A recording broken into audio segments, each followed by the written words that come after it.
Boa noite a todos. Ainda é boa tarde, só que a palestra da quarta-feira era sempre à noite, não é? Então, agora como há duas, esta é boa tarde, boa noite. E antes de... Vocês já viram o tema que é... Não está a aparecer, mas estava. Estava. Mas a maior parte já terá visto certamente o tema que é... O tema que me foi dado pela espiritualidade, Fátima tenta perceber bem o porquê, de que valem as palavras se não se ajustarem aos atos. Este tema foi-me apresentado já depois deste período de quase 90 dias em que todos nós, praticamente todos nós aqui presentes, mesmo alguns que tenham saído de casa para trabalhar, estivemos, ou deveríamos ter estado, num isolamento espiritual. Confinados no nosso quarto, na nossa casa, envolvidos connosco mesmo. E questionar: o que é que eu estou aqui a fazer? Que espírita sou eu que estou aqui fechado e os meus irmãos lá fora podem estar com necessidades? Como é que eu posso ajudar? Telefonando para aqueles que eu sentia que estavam com alguma necessidade, algum conforto e algo. Mas eu confesso-vos que durante este confinamento, em determinado período, e eu não sei se aconteceu com vocês, mas em determinado período eu fui-me abaixo um pouquinho. Fui mesmo abaixo um pouquinho. E os medos que... O medo, um vírus. Tantos vírus que andam e que existem neste planeta Terra, mas agora veio este. E fosse porque a comunicação social nos injetou muito também.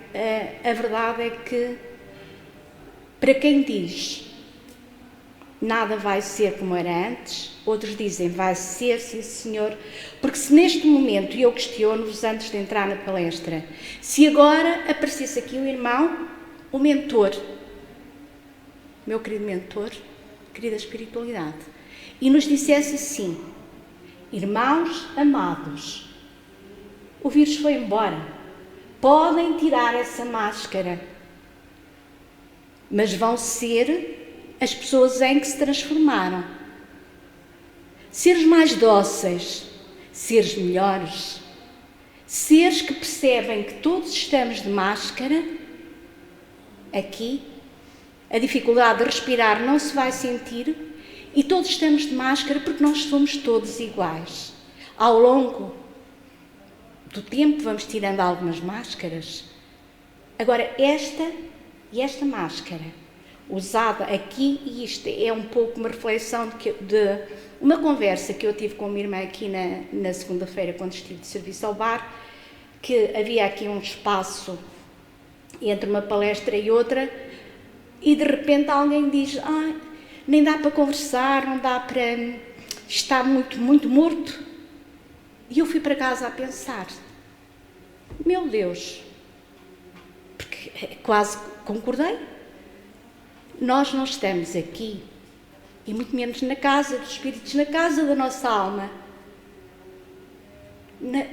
neste lar de amor espiritual. Nós não estamos aqui para estar a conversar uns com os outros.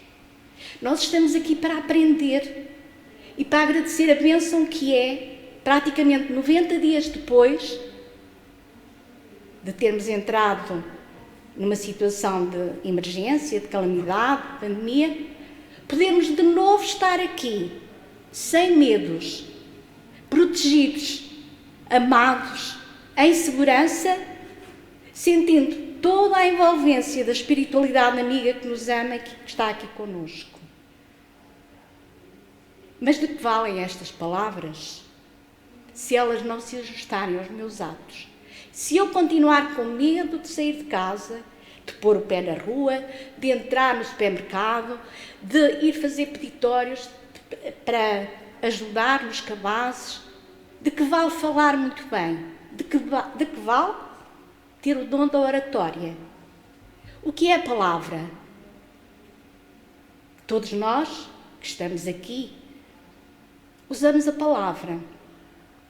Usamos a palavra, escrita ou falada, muitas vezes, porque a palavra, em sentido genérico, é a capacidade que confere à raça humana, a nós, a possibilidade de nos expressarmos verbalmente, de falarmos. Falamos por palavras. Neste momento, maravilhosamente, nós falamos com os olhos, uns para com os outros. E é tão bom, é tão belo olhar para alguém e ver os olhos a sorrir, ver a gratidão no olhar, porque a máscara não tapa o olhar.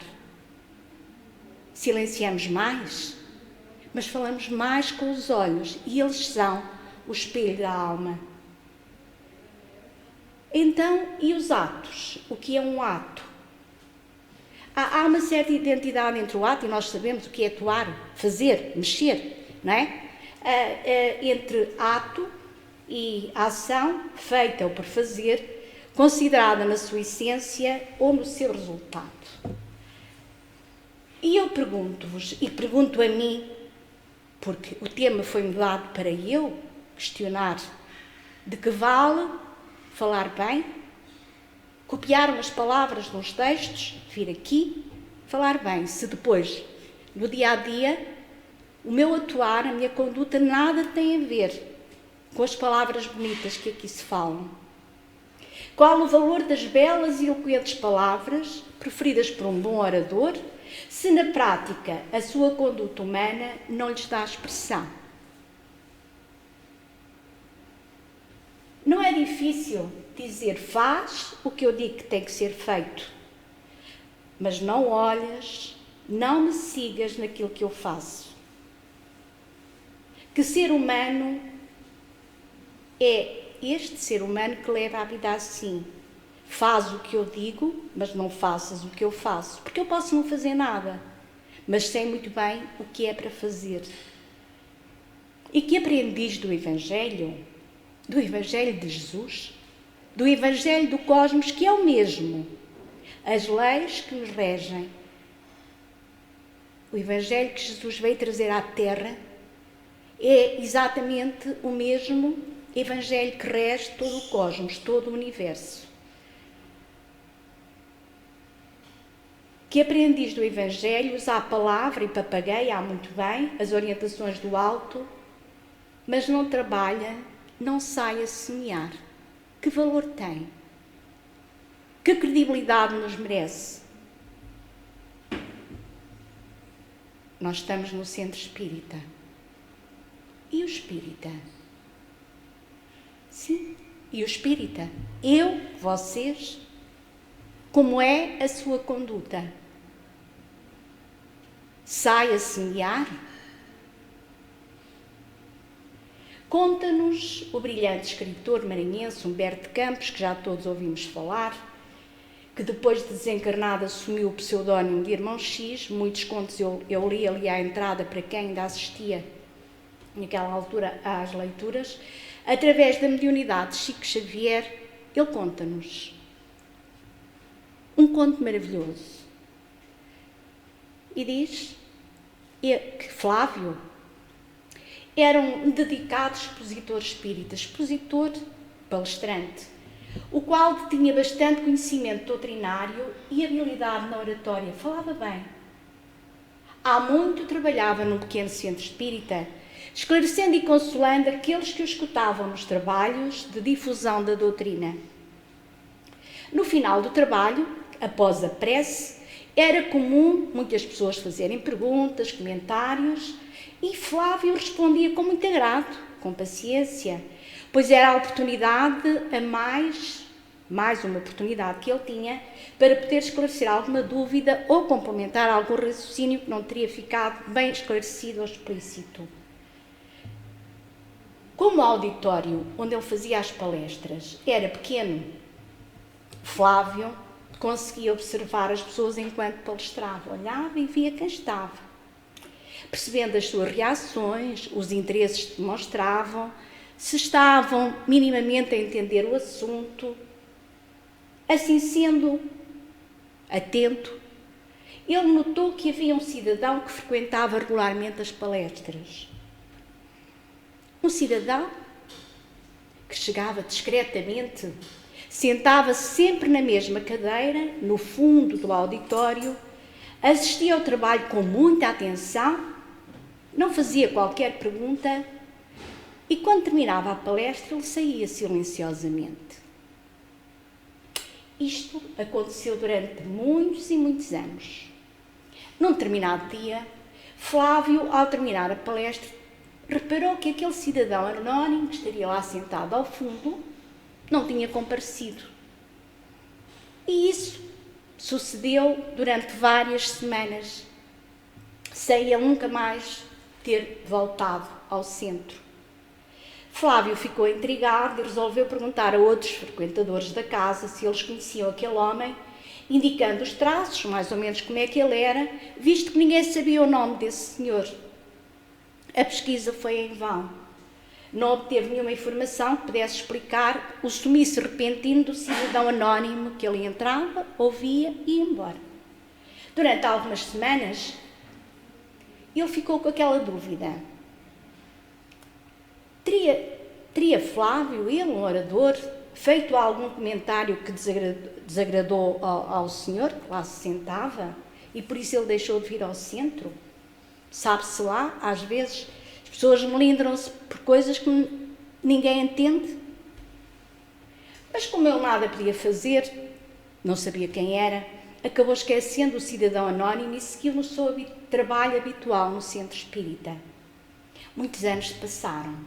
Flávio adoeceu gravemente e veio a desencarnar dessa doença, passado algum tempo. Já no plano espiritual, após a sua recuperação, em conversa com os mentores espirituais que o assistiam, numa colónia espiritual localizada muito perto da Terra, ele comentou o seu interesse em trabalhar. Sentia-se já fortalecido, já se sentia em condições e desejava retribuir um pouco do muito que havia recebido naquele abençoado recanto, naquela colónia onde tinha sido tratado.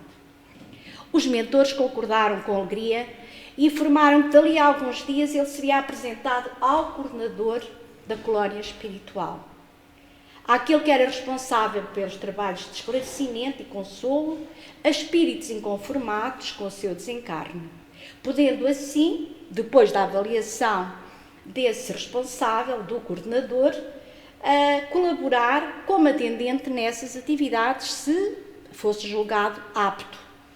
Flávio agradeceu exultadamente. Mal podia esperar aquele dia marcado para novamente, através da palestra e da oratória, esclarecer e consolar os mais necessitados. E estava também ansioso por conhecer o coordenador da tarefa, pois todos teciam elogios à sua dedicação, ao seu desvelo e amor cristão no trato com os irmãos em sofrimento. Quem seria essa criatura? E no dia marcado, Flávio foi apresentado ao irmão Pedro e teve uma enorme surpresa. Flávio reconheceu em Pedro aquele cidadão anónimo que assistira a muitas das suas palestras doutrinárias e que depois repentinamente tinha desaparecido. Pedro, bastante emocionado, lembrava-se bem de Flávio e disse: "Você é muito bem-vindo ao trabalho.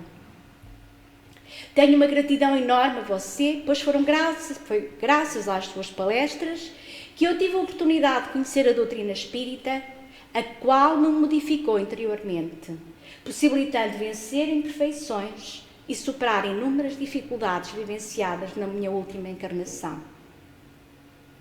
Após uma dolorosa moléstia, eu desencarnei, despertando renovado neste lado da vida. Pela misericórdia de Deus, hoje posso ser útil neste abençoado recanto de trabalho, amor e assistente, dando continuidade ao meu progresso como espírito imortal.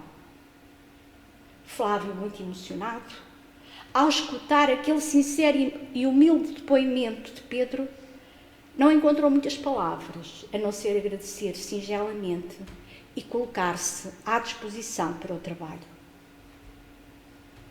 Esta singela história permite-nos refletir sobre a importância do uso equilibrado da palavra, que pode sim e deve ser usada de forma equilibrada para semear esperança, consolo e esclarecimento. Se não for para isso, calemo-nos.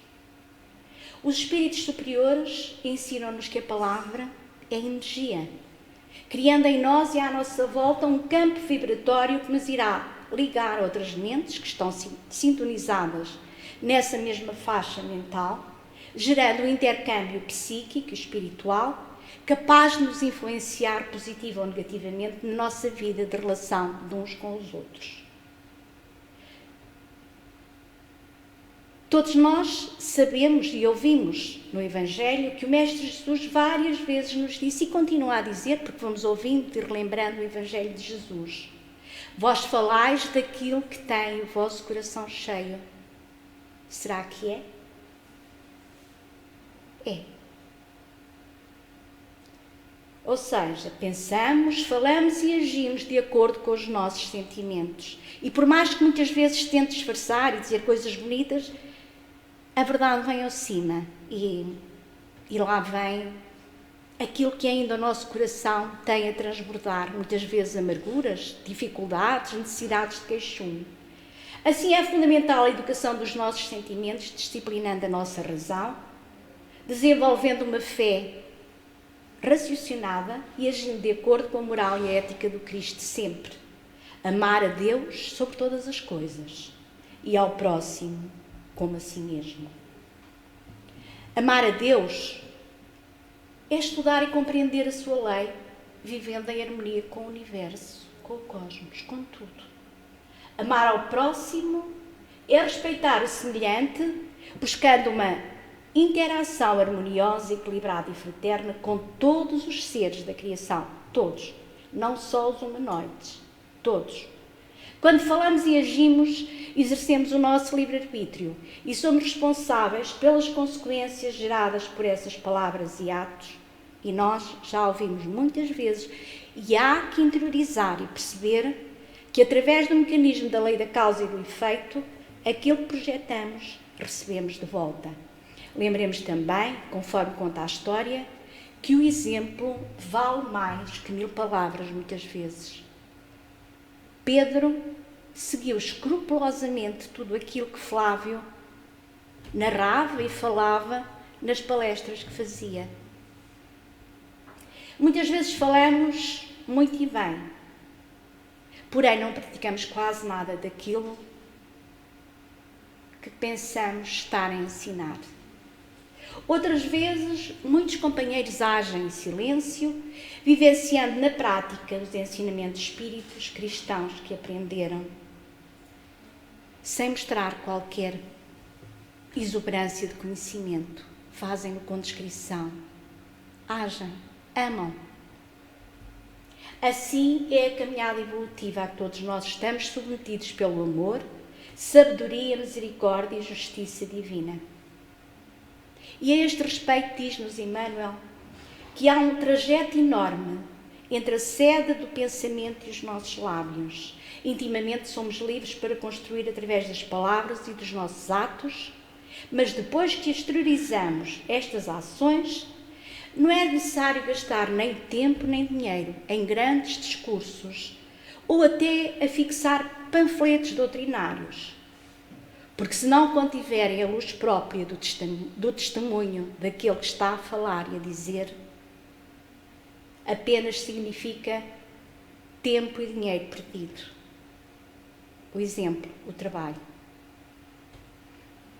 É necessário que o verdadeiro discípulo demonstre cada segundo a coerência e o testemunho de leal seguidor do Mestre. Quem assim se comporta não precisará falar ou escrever. Os seus próprios pensamentos e ações, comportamentos, enfim, serão a candeia iluminada que clareia os caminhos tortuosos daqueles que ainda perambulam pelos caminhos turvos da ignorância, mas é pelo exemplo. Assim, como é a qualidade da semente que determina a qualidade da árvore e até do fruto, meu querido irmão, são as tuas obras de hoje que respondem pela tua felicidade de amanhã. E se alguém aqui hoje, que está aqui presente, se sente triste e infeliz diante das tribulações da vida e um pouco assustado com tudo o que está a acontecer, talvez, e digo talvez, não esteja ainda preparado para ser um verdadeiro seguidor do Messias em sentido amplo, mas é um candidato a seguidor, porque está a aprender o caminho a seguir com humildade, reconhecendo: sou fraco, não sou capaz, vacilo. Porque não basta apenas sentirmos-nos fortes e felizes diante dos desafios que o mundo nos apresenta a cada momento.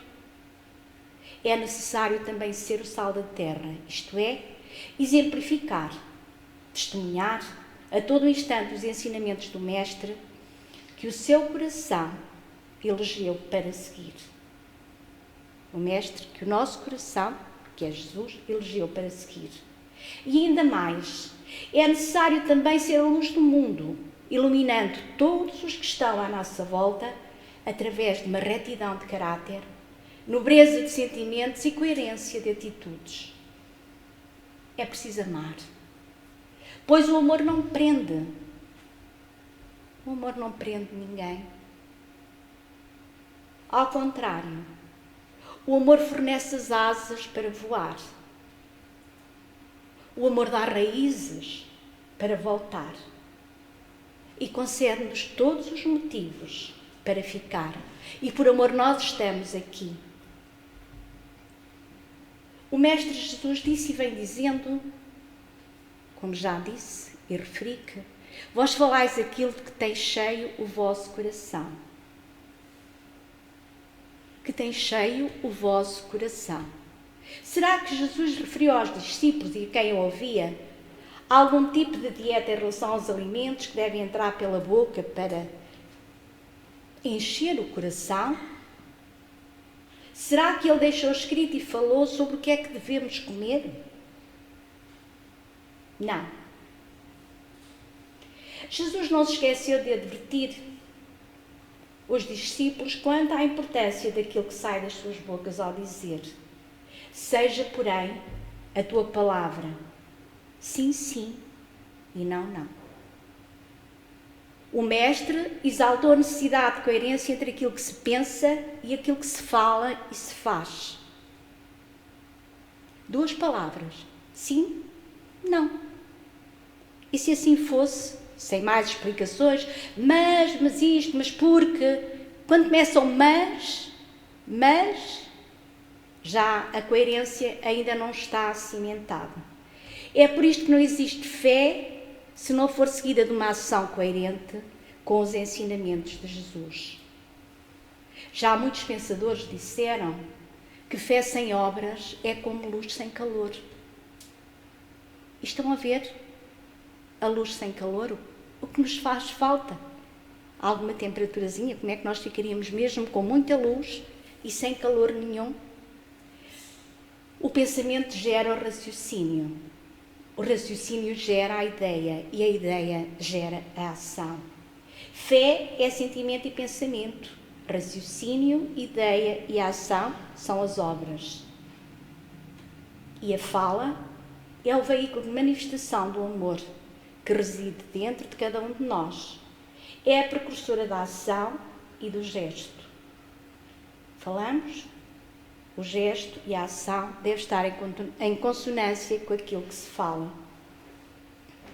Portanto, meus queridos irmãos aqui presentes, e hoje é um dia emotivo.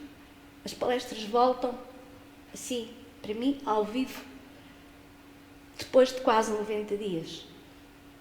Mas há que prestar muita atenção nisto.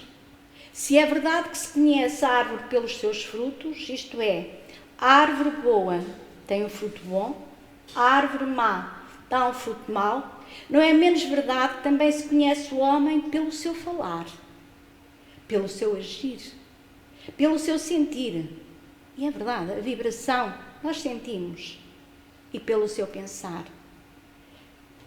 É assim que se reconhece se o homem comunga dentro de si com o amor que sustenta o universo ou com o ódio que ainda alimenta a ignorância. Ignorância essa que é a causa ainda de tanto sofrimento neste mundo. Estas ponderações levam-nos a pensar na fé inoperante. Porque em Tiago, no apóstolo Tiago, no Evangelho de Tiago, podemos ler: assim também a fé, se não tiver obras, é morta em si mesma. A fé inoperante é problema criador da nossa atenção em todos os tempos, a fim de que os discípulos do Evangelho, todos nós, compreendamos com clareza que o ideal mais nobre, sem trabalho que o materialize, a benefício de todos, será sempre uma soberba paisagem improdutiva, que não dará frutos. O que é que nós diríamos ou dizemos de um motor precioso do qual ninguém se utiliza? Há um motor, algo precioso, mas que ninguém se utiliza dele. Ou de uma fonte que não se movimenta para fertilizar um campo, não se usa a água dela. De uma luz que não irradia. Tudo isto existe. Mas é útil? É produtivo? Nós confiamos com segurança em determinadas sementes. Olhamos para a semente, é boa, pensamos. Que grande, que bela semente, maravilhosa. Se não a plantarmos, o que é que acontece à semente? Acaba por ficar xoxa, desaparece, apodrece, desfaz-se. Torna-se inútil se não for plantada. Sustentaremos absoluta esperança nas obras que a madeira nos pode ajudar a fazer e nos fornece. Madeira. Mas se não nos dispusermos a usar o serrote e a plaina para fazer obras com a madeira, essa matéria-prima repousa e o que é que acontece? Não é usada e acaba por se desintegrar. Não é útil, não lhe foi dada utilidade. Há que perceber, então, que a crença religiosa é um meio. Mas o apostolado, o servir, é o fim. Servir, trabalhar, operar na seara de Deus entre os homens e o mundo. Quer receber uma gota de revelação espiritual? E vamos recebendo. E hoje recebemos, como todos os dias, em todas as horas e neste momento, no seu ímã, no interior do seu ser, já demonstrando amadurecimento preciso para uma vida superior, não tenha medo. E procure de imediato um posto de serviço que lhe compete em favor do progresso comum. Todos nós temos trabalho para poder fazer em prol do universo, em prol da obra do Pai. A fé, na essência, é aquele embrião de mostarda do ensinamento de Jesus que, em pleno crescimento, através da elevação pelo trabalho incessante, se converte no reino divino, ali onde a alma do crente passa a viver. Porque guardar o êxtase religioso no coração sem qualquer atividade nas obras de desenvolvimento da sabedoria e do amor, obras estas que são consubstanciadas do serviço da caridade e da educação, será conservar na terra viva do sentimento um ídolo morto, se não se praticar, se não se elaborar, sepultado entre as flores inúteis de promessas brilhantes, mas que não passam deste mesmo. Amanhã eu vou fazer, e eu prometo, e vou fazer muita coisa, e tenho ideias maravilhosas, mas não sai disto. Vejamos então como se comporta a fé em movimento nas obras e na conduta espírita. Assim também a fé, se não tiver obras, é morta em si mesma. Mas dirá alguém: tu tens fé e eu tenho as obras. Mostra-me a tua fé sem as tuas obras e eu te mostrarei a minha fé pelas minhas obras. O Espiritismo ensina que se reconhece o verdadeiro cristão pelas suas obras. Não adianta adorar e idolatrar a figura de Jesus. Não adianta. Dizer que Ele é e foi o maior ser que veio à Terra. Admirá-lo muito. Não adianta. É necessário vivenciar a sua mensagem, a mensagem de que Ele foi portador e exemplificador.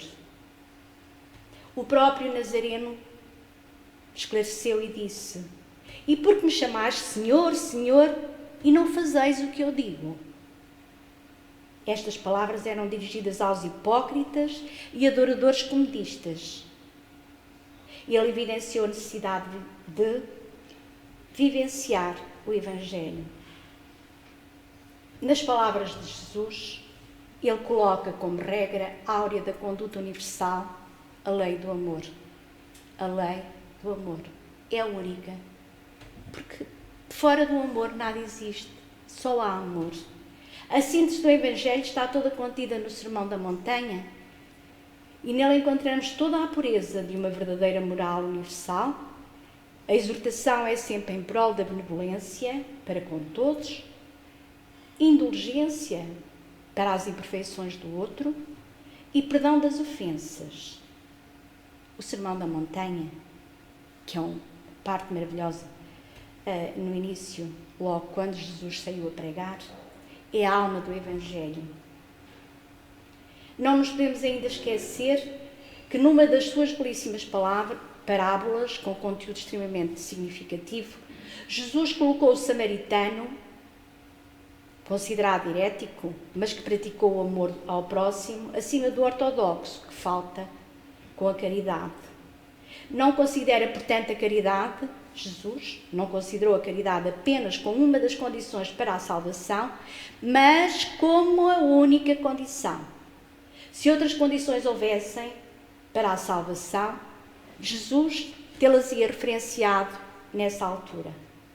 Desde que coloca a caridade em primeiro lugar, significa que implicitamente ela abrange todas as outras. Abrange a humildade, nossa irmã humildade, nossa irmã brandura, a benevolência, a indulgência e a nossa querida irmã justiça. Jesus não fala do dom da oratória como salvação do ser. Ou fala? Não fala. Fala sim na caridade. A caridade que é o amor em movimento. Com o advento do Espiritismo renasce a essência da moral universal cristã, que é amar a Deus sobre todas as coisas e ao próximo como a nós mesmos. Pois fora da caridade não há salvação.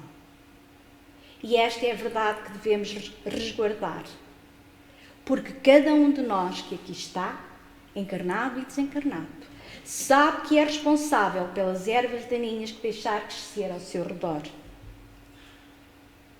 O indivíduo que busca vivenciar o Evangelho não é, ou não deveria ser, um beato piegas.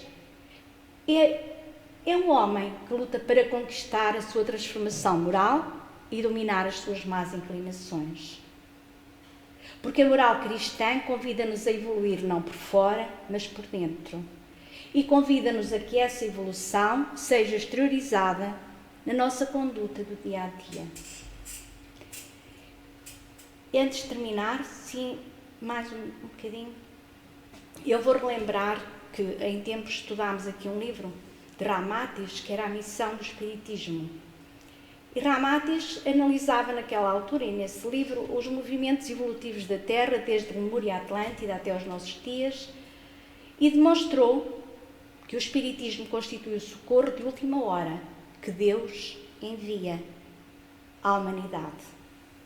Ramatiz, nesse livro e nessa comunicação, refere a missão transcendental da doutrina espírita, que ao invés de ser mais uma doutrina sectária ou exclusivista, foi prevista pelo alto como elo de união fraterna entre crenças e religiões. Porquê?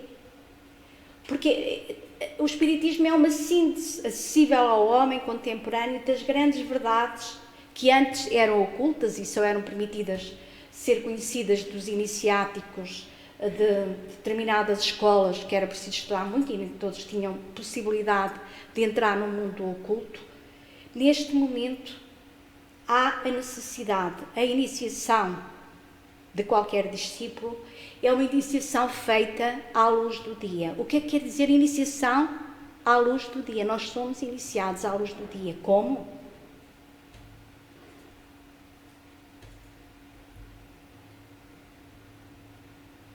O Espiritismo atrai o ser humano pela generalização e o esclarecimento das atividades do mundo oculto para as massas comuns, numa forma de regras muito simples e atraentes, que qualquer um de nós entende, proporcionando essa iniciação espiritual à luz do dia de modo claro e objetivo, pois tanto aprende o sábio como o homem comum. Em verdade, o próprio homem é o responsável pela sua glória ou pela sua falência. E o treinamento do espírito, do nosso espírito, do ser espiritual que somos, deve ser exercido no convívio com todas as criaturas, pois sofrimentos, fracassos, vicissitudes ou misérias do mundo são lições severas e erudições pedagógicas do alto que graduam o ser conforme o seu comportamento. Mas não é necessário, apesar de ter sido durante quase 90 dias necessário, o homem isolar-se um pouco do mundo, mas não para passar por uma vida puramente contemplativa, para se alcançar a sabedoria espiritual, porque essa sabedoria espiritual é oferecida pelo próprio mundo na vida cotidiana. O discípulo diligente e disciplinado no aperfeiçoamento espiritual da vida moderna promove-se para nível superior, sabendo aproveitar cada minuto da sua vivência, atendendo aos postulados espíritas e sendo submisso. No decorrer da nossa vida e da nossa atividade humana, somos defrontados com as mais graves acusações, muitas vezes, no exame da paciência, da bondade, da tolerância. Isso acontece, da humildade, da renúncia. Ferem-nos quantas vezes as calúnias de um vizinho que inventa coisas a nosso respeito, pensamos nós, a injustiça do patrão, judia-nos a brutalidade dos desafetos, ou até somos explorados pelo nosso melhor amigo. Mas o Espiritismo, com a sua doutrina racional e eletiva à mentalidade moderna, ensina-nos que a melhor compostura espiritual no momento destas provas iniciáticas à luz do dia, sem complexidades e mistérios ou segredos, é entender, aceitar, perceber que o outro está no patamar que está, perdoar e amar.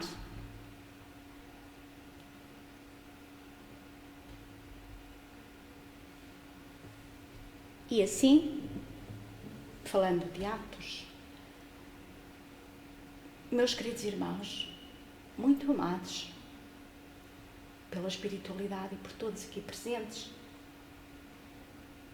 que sejam as nossas obras sempre coerentes com o nosso sentimento, porque as boas obras são fruto da árvore chamada sabedoria. Vamos silenciar mais, relembrando que ainda estamos lá perto, o objetivo da quarentena, de onde ainda estamos a sair, que era o encontro com o nosso eu mais profundo, o encontro com Deus, com o Pai, com a nossa luz, com o ser que somos. Perceber que a máscara que se coloca hoje na face é um convite a silenciar. E neste momento de reflexão sobre a consonância da palavra com os atos, porque a palavra e o ato impregnados de amor não são ruidosos, não são. O amor não faz barulho. Quando se trabalha por amor não é preciso andar aos sete ventos a dizer estou a fazer isto ou aquilo ou aquilo outro. Não. Mas fazem movimentar o universo. E porque assim é, um espírito amigo apresenteia-nos com isto que eu chamo de oração final e que vos vou deixar. Pai, Pai querido, Senhor da vida, eu observo acontecer bem dentro de mim e também fora de mim, o brotar de um jardim com tantos botões a florescer. Esse jardim que me deixa antever a tua essência em tudo, enfim. A minha alma te alcança, Pai, e eu carrego nesta andança o dever e o compromisso de a ti, Senhor da vida, ser submisso, de não ser jamais omisso nesta nossa aliança. Ó Pai, tu te chamas amor. Nós vivemos pelo teu alento, pelo teu sopro divino. Desabrochas como flor. E nós somos e vamos pôr o teu amor em movimento. Que Jesus abençoe a todos.